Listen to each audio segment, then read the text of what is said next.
भोग लगा दो तब कथा करो। कटोरी उज्जवल एक कटोरी दे दो भैया। ये थोड़ा आगे कर दो।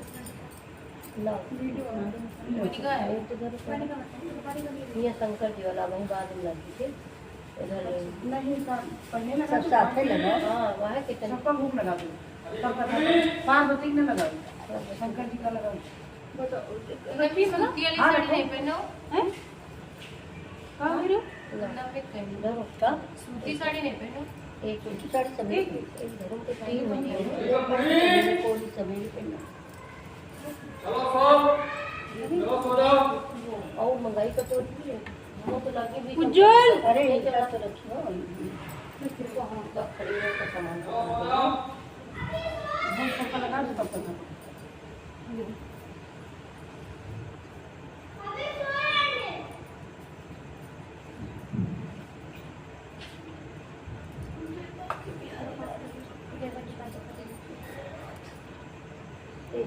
उनका जन्म बिल्कुल साहित्य शब्द शंकर जी के हैं हम वही रोज हमको भी चार नहीं तो मैं उतार के नीचे लावा ना वही तो वही तो बच्चे इसी मुँह करके पूजा करो।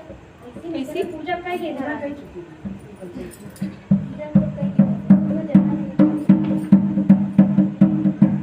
ढोलक बाज जाएगा तो उज्जवल तुरंत आ जाएंगे।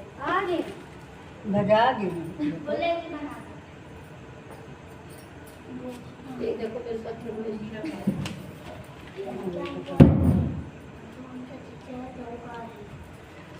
वो पहले से नाम की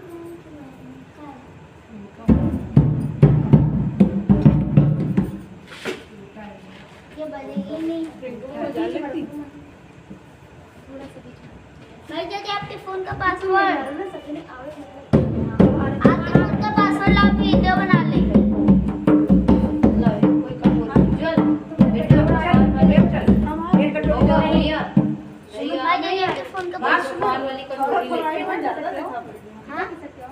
मैं जाती आप बेटा भगवान वाली कटोरी दे दो क्या करें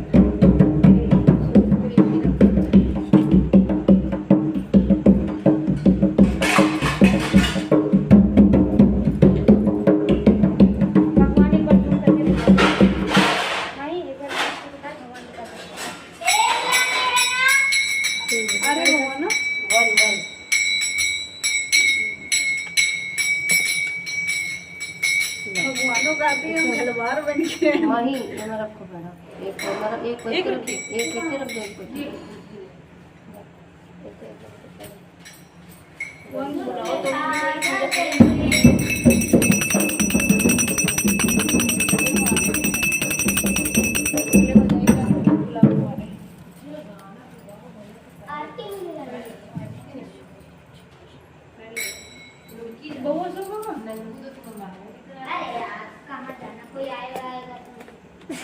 वही तो देखो कि देख लो देखने वाली चीज देखो। अरे जब कोई आएगा तो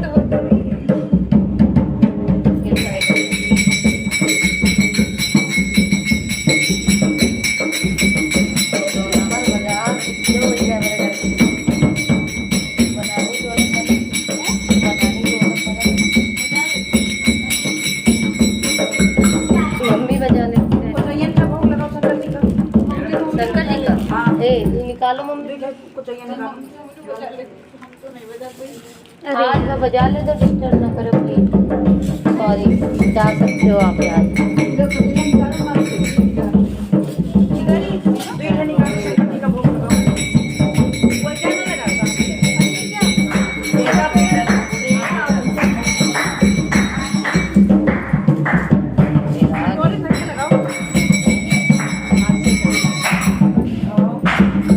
खवा दे थोड़ा इसको हाथ मजा लेना जरा दिखे रहो केला दो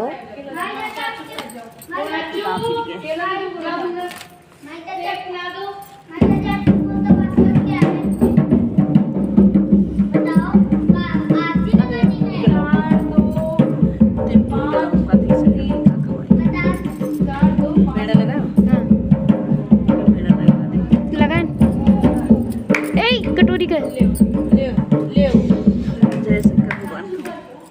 ये लो शंकर जी के पास रख दे दो। जय शंकर डाल दो वहाँ लड़का ने दीना बजा ले रहा। वो देखो इडला ही नहीं कि कहाँ वो देखो सेब फेंक ही रहा। देखो फेंक दी पता नहीं पकड़ो हो तो वो देखो उसी फेंके से नहीं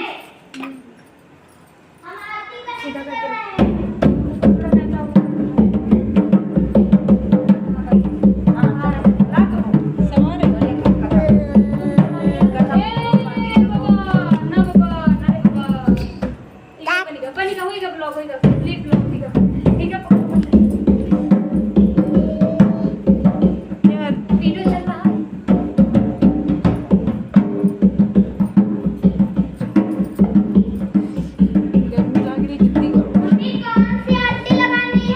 अरे मैं कथा होगी ना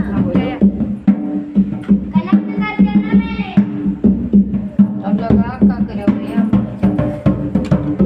तो शंकर भगवान की जय, पार्वती मैया की जय, हरतालिका देवी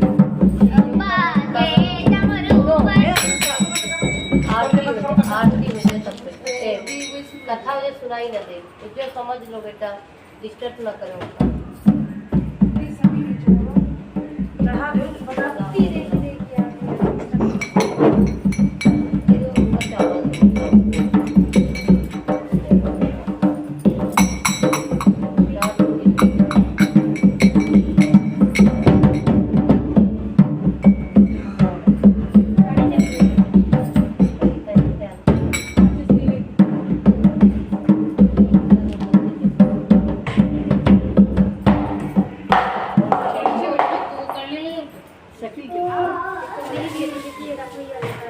क्या कर बोल बना दो। मसाला बनता है ना।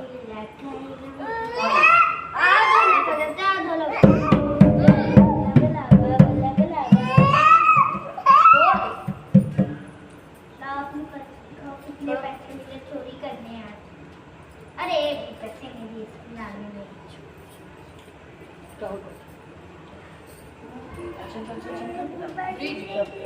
चल हरतालिका तीज का यह प्रसिद्ध भादों मास के शुक्ल पक्ष अबे न बजाओ तृतीया को किया जाता है। तृतीया तिथि को किए जाने के कारण स्त्रियों में यह व्रत अधिकतर तीजों नाम से जाना जाता है। कुंवारी लड़कियों में यह व्रत इच्छा व्रत पाने की आशा से तथा विवाहित स्त्रियां सुहाग की रक्षा और पति की सुख की कामना करती हैं। प्राचीन काल से चल रही मान्यता है कि इस व्रत को करने वाली स्त्रियां पार्वती के समान सुखपूर्वक जीवन यापन करके शिवलोक को प्राप्त होती हैं। हरतालिका व्रत का विधान: व्रत करने वाला व्यक्ति सूर्योदय के पहले उठे और भगवान शंकर जी का स्मरण करे, फिर नित्य कर्मों से मुक्त होकर शिवालय में जाए जहाँ पूजन करना हो और कथा पढ़नी अथवा सुननी हो। यदि हो सके तो शिव मंदिर में शिव पार्वती पूजन के लिए केले के बंधनवार इत्यादि अनेक पुष्पों की मालाओं से सुसज्जित एक सुंदर मंडप तैयार कर ले। सुहाग चाहने वाली स्त्रियों को शंकर पार्वती की बालू रेत की प्रतिमा बनाकर उसे इस मंडप में स्थापित कर पूजा करनी चाहिए। पूजा में शिव पार्वती से संबंधित कोई भी स्रोत अथवा शिव चालीसा का पाठ कर सकते हैं। तत्पश्चात एकाग्र चित्त में नीचे लिखी कथा पढ़ें। हरतालिका तीजों की कथा: जिसके दिव्य केशों का मंदार आग के पुष्प की माला शोभा देती है और जिन भगवान शंकर के मस्तक पर चंद्र और कंठ के मुंडों की माला पड़ी हुई, जो माता पार्वती दिव्य वस्त्रों तथा भगवान शंकर दिगंबर वेश धारण किए हैं, उन दोनों भवानी शंकर को नमस्कार करता हूँ। कैलाश पर्वत में सुंदर शिखर पर माता पार्वती जी ने श्री महादेव जी से पूछा, हे महेश्वर, मुझसे आप एक गुप्त से गुप्त वार्ता कहिए जो सबके लिए सब धर्मों में भी सरल तथा महान फल देने वाली हो। हे नाथ, यदि आप भली भांति प्रसन्न हैं तो अब आप उसे मेरे सम्मुख प्रकट कीजिए। हे जगन्नाथ, आप आदि मध्य और अंत रहित हैं, आपकी माया का कोई पार नहीं है। आपको मैं किस भांति प्राप्त किया है? मैंने प्राप्त किया कौन से व्रत तप या दान के पूर्ण फल से आप मुझको वर के रूप में मिले हो? श्री महादेव जी बोले, हे देवी सुनो, तेरे सम्मुख उस व्रत को कहता हूँ जो परम गुप्त तथा तारागणों में चंद्रमा तथा ग्रहों में सूर्य, वर्णों में ब्राह्मण, देवताओं में गंगा, पुराणों में महाभारत, वेदों में साम, इंद्रियों में मन श्रेष्ठ, वैसे ही पुराण वेद सब में इसका वर्णन आया है। इसके प्रभाव से तुमको मेरा आधा आसन प्राप्त हुआ है। हे प्रिय, उसी का मैं तुमसे वर्णन करता हूँ। सुनो, भाद्रपद भादो मास के शुक्ल पक्ष का हस्त नक्षत्र संयुक्त तृतीया तीज में के दिन इस व्रत का अनुष्ठान मात्र करने से सब पापों का नाश हो जाता है। तुमने पहले हिमालय पर्वत पर इस महान व्रत को किया था जो मैं तुम्हें सुनाता हूँ। पार्वती जी बोली, हे प्रभु, इस व्रत को मैंने किसके लिए किया था या मुझे सुनने की इच्छा है, सो कृपा करके कहिए। शंकर जी बोले, आर्यावर्त में हिमालय नामक एक महान पर्वत है जहाँ अनेक प्रकार की भूमि, अनेक प्रकार के वृक्षों से शोभित है, जो सदैव बर्फ में ढके हुए तथा गंगा की जल कल ध्वन से शब्दमान रहता है। हे पार्वती जी, तुम्हें बाल काल में उस स्थान पर परम तप किया था। तुम्हें 12 वर्ष तक जल में रहकर तथा वैशाख मास में अग्नि में प्रवेश करके तप किया। श्रवण के महीने में बाहर खुले में निवास कर अन्न त्याग कर तप करती रही हो। तुम्हारे उस कष्ट को देखकर तुम्हारे पिता को बड़ी चिंता हुई। चिंतातुर होकर सोचने लगे कि मैं इस कन्या की किससे शादी करूं। इस अवसर पर देव योग से ब्रह्मा जी के पुत्र नारद जी ने वहां आए। देवर्षि नारद ने तुम शैल पुत्री को देखा। तुम्हारे पिता हिमालय में देवर्षि को आर्धपाद्य आसन